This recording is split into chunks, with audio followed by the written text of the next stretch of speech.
Welcome to an out of the box overview and playthrough video.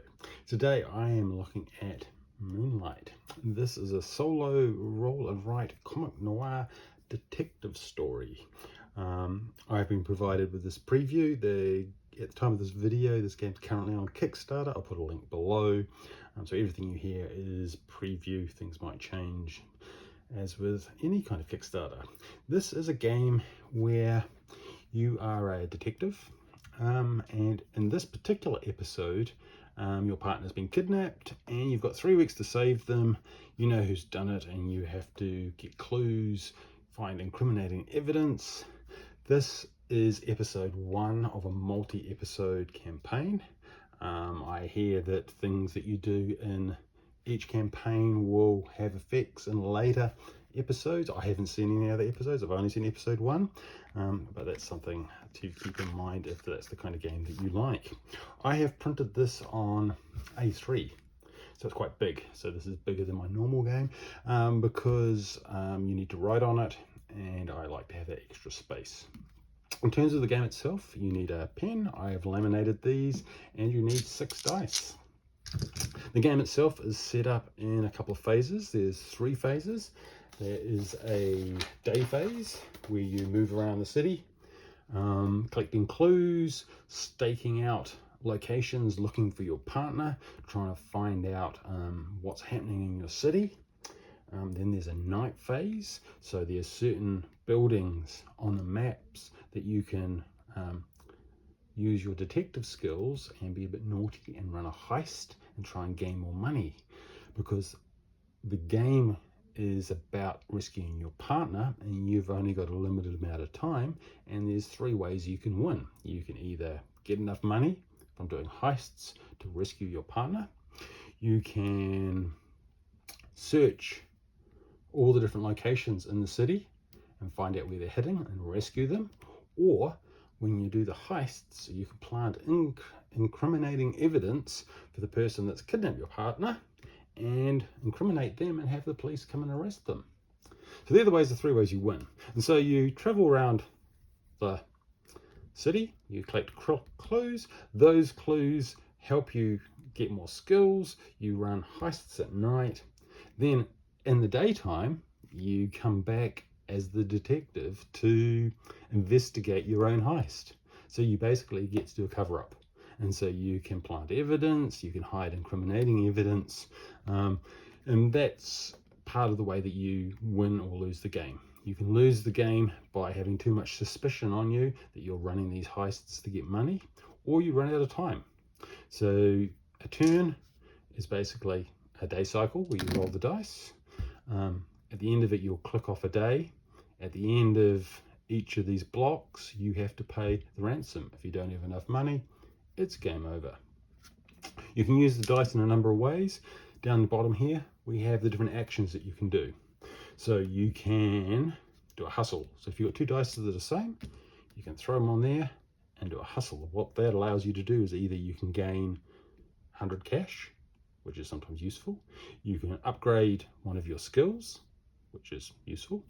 Or you can plant evidence on, what's his name? Cat's Louis, the bad guy. Louis the Claw, Macaroni. So you can put some more evidence on him. So you basically cross out squares, and when he's full, you win the game. So that's one action you can do. You can investigate. So you can either walk or drive. You can do both in one turn. So you could put a 4 on there. I could move 4 spaces within the map to move around, or I could, and you can walk and drive in the same turn. You can drive. If I drive, I have to go in a straight direction, so I have to do a 4 one way and then a 5 in a different way. The map has got little arrows. It's all one-way driving, and so your driving allows you to go further, but it's constrained. And the aim of moving around the map is to encircle these squares. So you're basically trying to stake out the different areas and the different zones in order to either find clues or line up heists that you can then run and try and get some money from.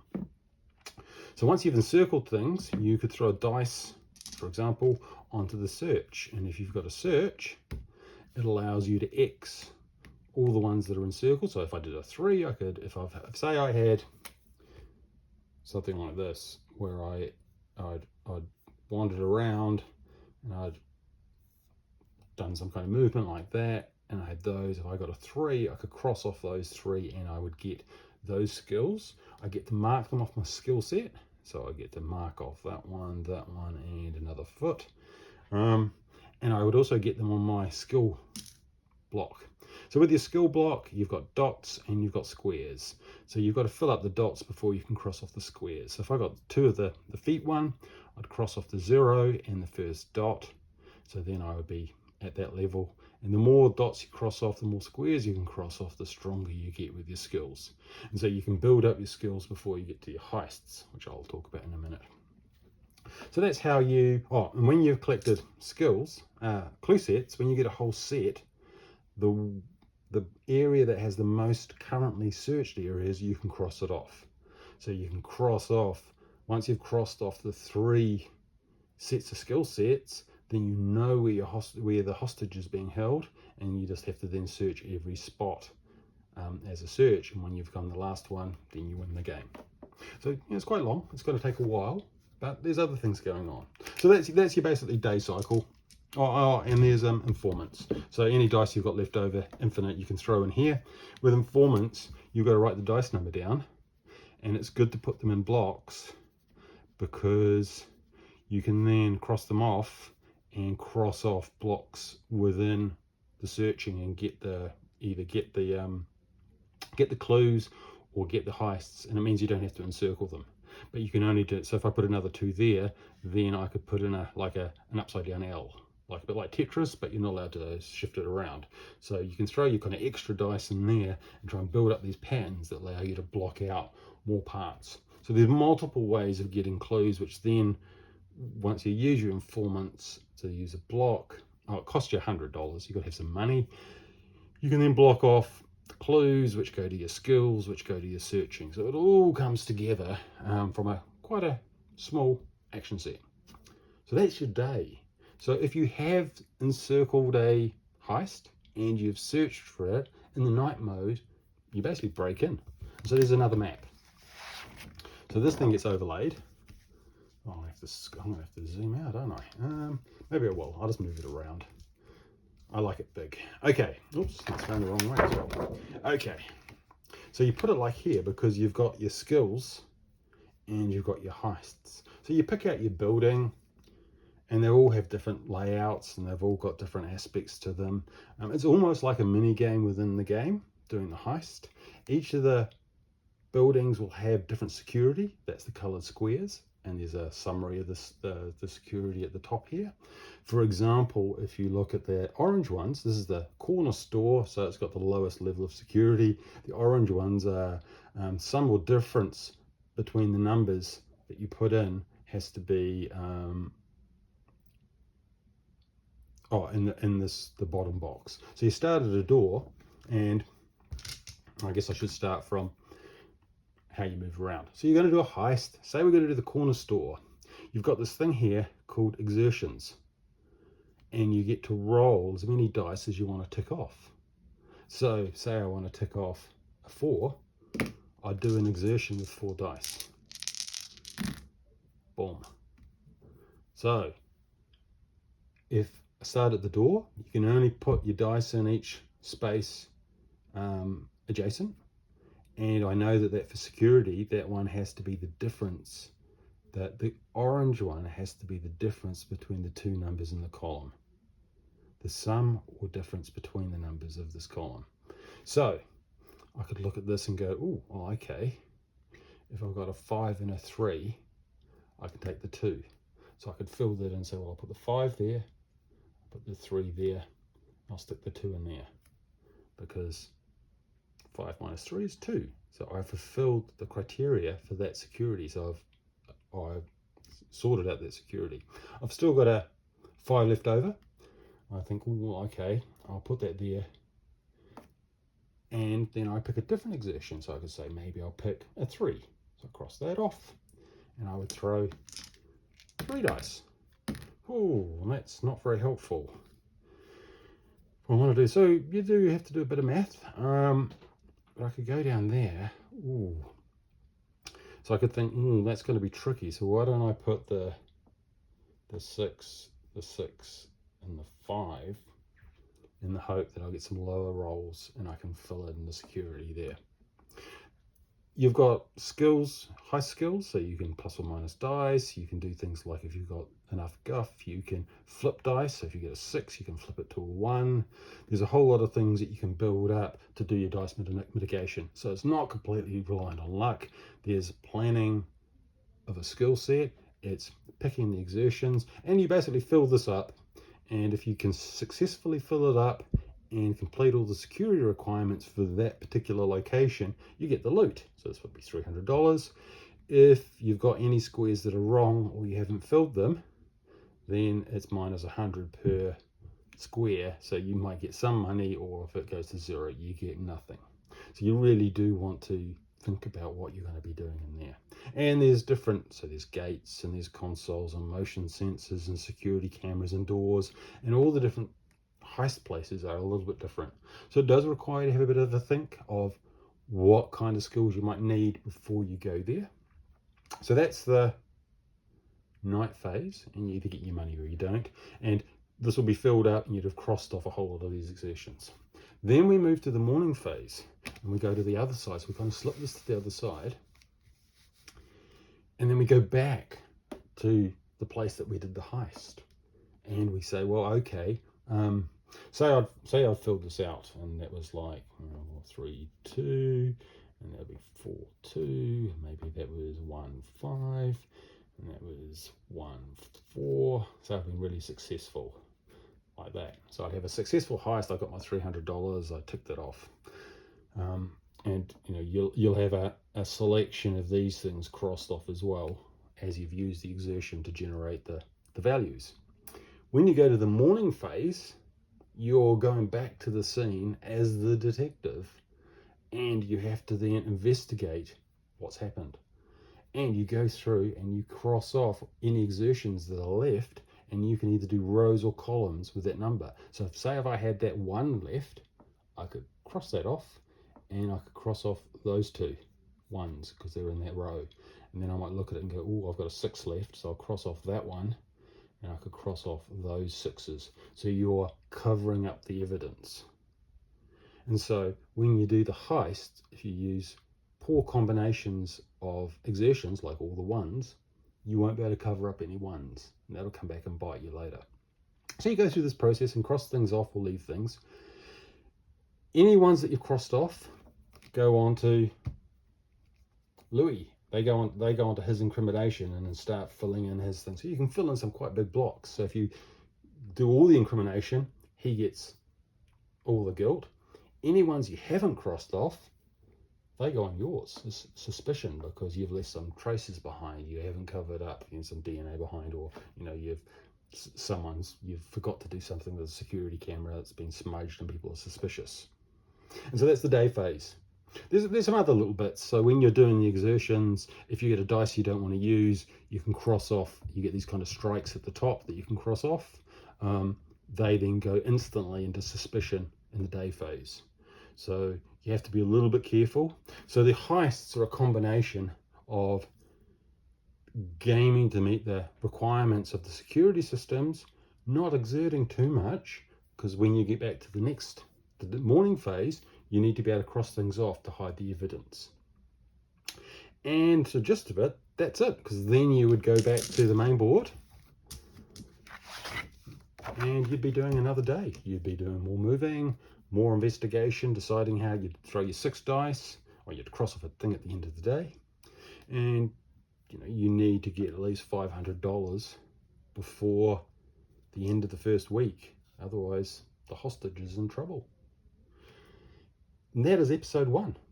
You keep on doing that. You do heists, you build up your skills as you get stronger skills. So let's that's a bit of a overview.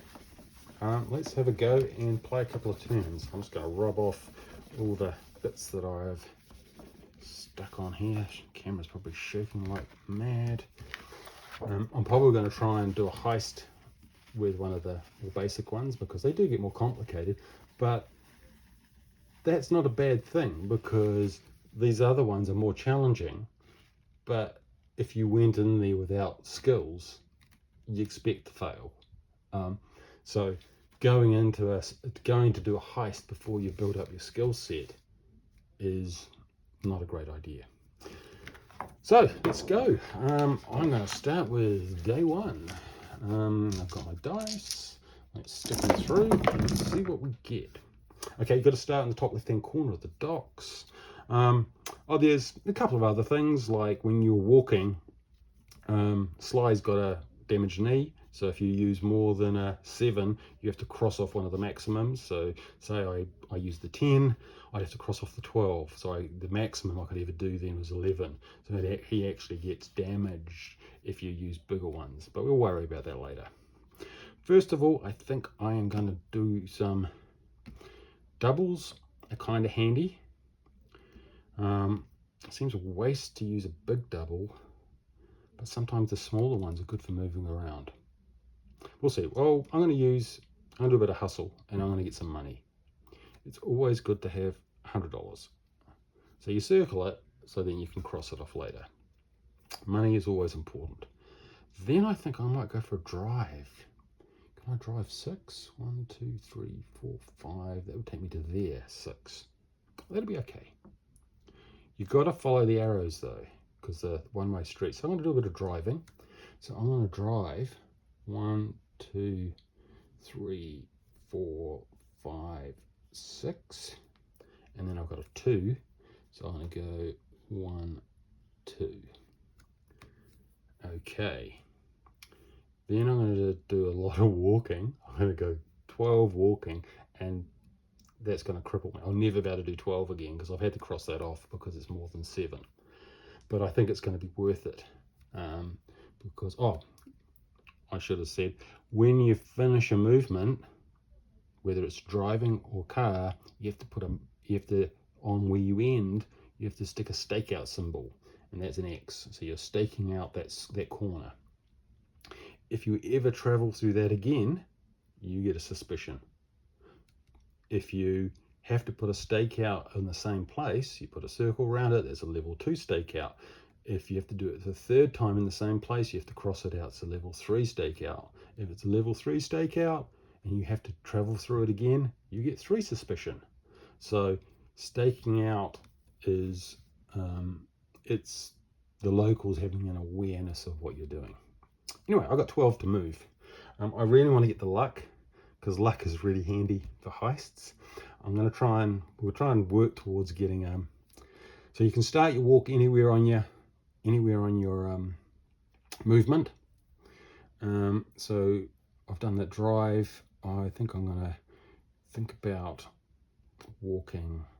I'm just going to check about the walking. I don't think you have to I think you can go anywhere. The walking is free for all when you walk. Yeah, I think that's fine. So it's kind of like, we're driven around and we're going to go back and we're going to do a bit of walking. I'm going to walk around here, so I'm going to go 1, 2, 3, then I'll come back 4, 5, 6, 7, 8, 9, 10, 11, 12, and I'll stick a stake out there. So that's pretty good. I haven't captured those yet, but they're good to go. And that's the end of my first turn. That's my 6 dice gone. I cross off a day of my diary. I'm not doing a heist because I didn't search for the heist. So the morning, there's nothing to investigate. We go straight to re-roll the next dice. Okay. Maybe I'll do a bit of driving again. Driving or walking. Kind of want to have could do the search. So I keep something aside for the search. Maybe I keep the 4 aside for the search. I need 4 things. So I've got 3 things already. Why don't I get the hat? But I don't want to go through the... Why don't I go this way? Maybe I'll drive 1, 2, 3, and then I'll have to go back that way. I don't want to do that. 1, 2, and then 1, 2, 3. So I'm going to do a bit of driving. So I'm going to drive here. Got to follow the arrows. So 1, 2, and then I can go 1, 2, 3, and I'll throw a stake out there. Then I'm going to do a bit of walking. 6, yeah, 6. Oh, I mean that'll blow out my 7 though. I'll do a little bit of walking. You know, I don't mind. I'm not gonna play a full game, so I'm gonna blow out my legs. Maximum now, I'm at maximum of 10 for my dice, but I can remove 9. I wouldn't do this in a real game. Okay, so I've got 9. So I'd go 1, 2, 3. Oops, I just went through the stakeout, so I've got to take a suspicion. 2, 3, 4, 5, 6, 7, 8. Okay, so 9. And I'll stick a stakeout on that corner. So as we do more stakeouts, we're going to slowly start accruing more suspicion. I've got my search. So I'm going to throw that in there, and I'm going to search. We have the corner store because we're going to do a heist just to see how that goes. I want luck, so that will let us cross off the luck one, so we'll at least have 1 luck. I could have, so when I did the luck, I also crossed it off here. I could have the savvy. Oh no, I can't, because I have finished that one off. You can gain this much incrimination or preventive suspicion. I'm not so worried about that. Grit. That allows you to fill in a square rather than rolling, which is quite handy. This one allows you to flip a dice. Use a matching exertion to flip a dice. That could be really handy, so I think I'll have that. So I'll have one of those, and off there. And I've got one more, haven't I? So I guess I'll take either a foot or a savvy. I'll have a foot. Why not? So that's a bit of grit. So I've nearly finished my first search. Then I've got 1 left. I'm going to throw that into my informants, and I'll just stick a 1 here. Start building that up. I'll put more 1s there as per necessary. Okay, so that's my day done. Now, hey, we get to do a heist. That's always a little bit more exciting, and we are doing the heist in the corner store, which is kind of handy.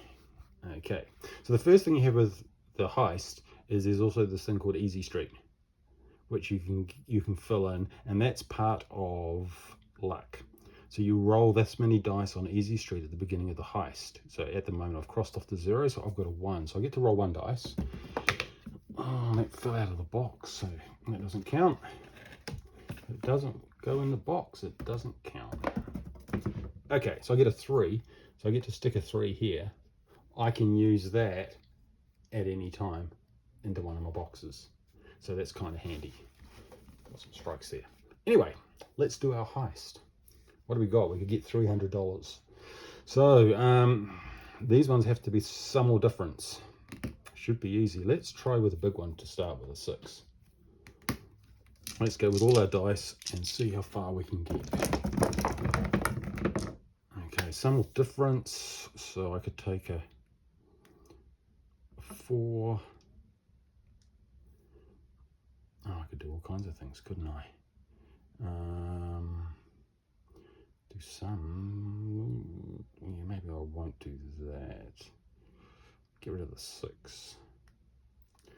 Okay, so if I decide to put the 6, the 4, and the 2, that'll work. You've also got to think about when you do the cover up, if you can get all your numbers, same numbers in a row, then you can cross them off a lot quicker. So there is a lot of strategy going on. Okay, so I can't really do that one. That's not going to help me, so I want to put those somewhere else. I could put the 2s lower down. and I can join them together because I'm making my path through. And maybe I'll stick the 3 here with the hope that I can fill that in later. I'm going to do a 5 now. See how that goes.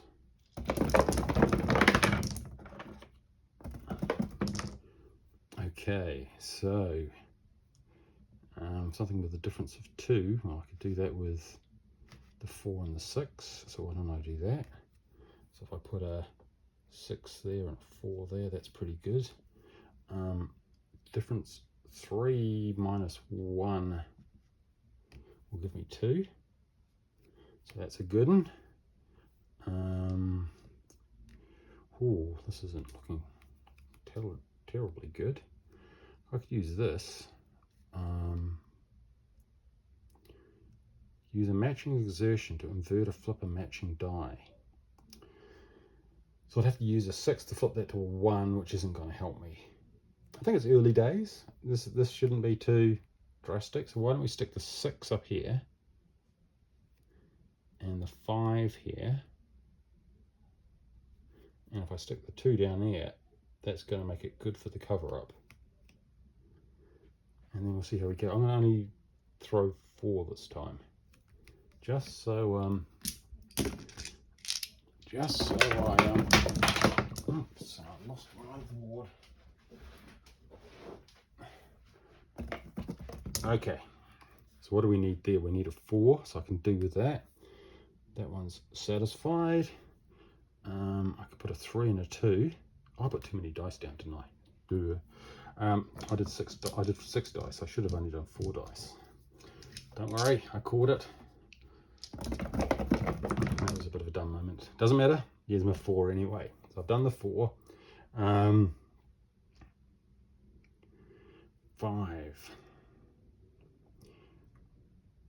Oh, okay. So I could do a 5 and a 4 and a 1. So I could put a 4 in there and a 1 there. So that'd be fine. And then I got a 5 left. Ooh, where to stick it? I'll stick it here. Okay. Now it gets interesting. So I'm going to roll 2 dice, fairly obviously, and see what we get. Oh, that's not going to help at all, is it? 6 and a 4. I can't even use a 3 because a 5 plus 3, I need a 2. I could flip that into a 1. That would do it. So I can use my, so I can use my guff. Use a matching exertion to insert or flip the matching die. And because I've got it to level, the first level, I can do it on a 6. So I can cross off a 6, flip that to a 1. Then I can put the 4 in there and the 1 in there. Wow, I did it. So again, going into a heist without heist skills is crazy. Building up heist skills before you do the bigger ones. So that's night phase. I didn't set up any sirens. I didn't need to use any of my other ones. I didn't even need to use my easy street, but that's gone forever. But I get 300 loot. Ka-ching. Okay, so then we go day phase. Oh, why am I flipping over? We just move it over. This shouldn't be too bad because I can go and say 6 and cross off all the 6s. And then I can say 5 and cross off all the 5s. Then I can do a 4 and get all the 4s in that row. Then I can do a 1 to cross off those ones, and then I cross that 1 to cross off those ones, and then I can do a 3, cross off that 3, and then a 2 to cross off that row. Which you kind of expect, you know, corner store, I'm a hard-boiled detective, it should be easy. Other ones, it's going to get significantly harder. So I get 1, 2, 3, 1, 2, 3, 4, 5, 6. 1, 2, 3, 4, 5, 6. I get to block off a big chunk of this guy. So that's a good move to incriminating him and freeing my partner. And I didn't take any suspicion. Awesome. So that's the day phase. I then have to tick off that day 2.